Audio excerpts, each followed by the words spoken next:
الحمدللہ والصلاۃ والسلام علی رسول اللہ اما بعد۔ سوال یہ پوچھا گیا ہے کہ جنابت کی حالت میں کوئی انسان مسجد میں داخل ہو سکتا ہے؟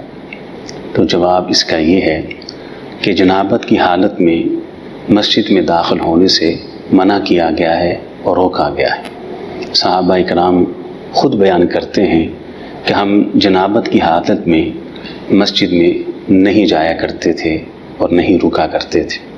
تو یہ صحابہ اکرام کا یہ عمل اس بات کی دلیل ہے کہ جنابت کی حالت میں کوئی بھی انسان، کوئی بھی مرد وہ مسجد میں داخل نہیں ہو سکتا۔ پہلے غسل جنابت کرے اور اس کے بعد وہ مسجد کے اندر تشریف لائے۔